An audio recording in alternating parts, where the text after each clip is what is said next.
сар болох гээд эхний 3 улирал дуусж байна.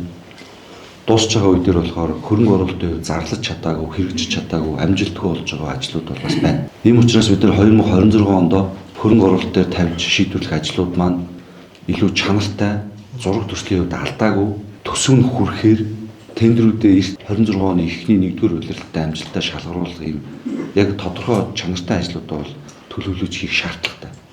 Тэгэл нэг өмнө ярьдаг төрийн ажил гэхээр уддаг, гацдаг, төр муу менежер гэдэг ойлголтыг бид нар хамтдаа халах хэрэгтэй.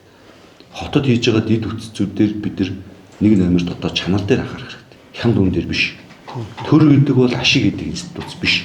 Төр гэдэг бол иргэдтэй сайхан амьдралын орчин бүрдүүлж байх гэж макро эдийн засаг дээр менежмент хийдэг болохоос ш.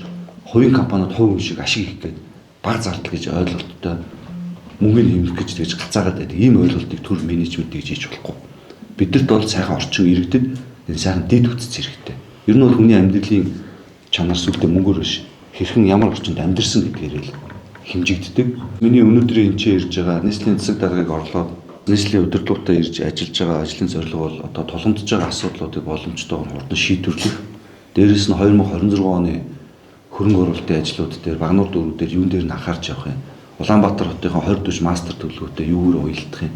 Том дид үтцүүд маань хэрхэн уялдаж хамтдаа нэг одоо байгууллага шиг гэж явах юм бэ гэдэг. Энэ асуудлуудыг бас чигчилж шийдъя гэсэн ийм зорилгоор бол зарим байдлууд дээр юм.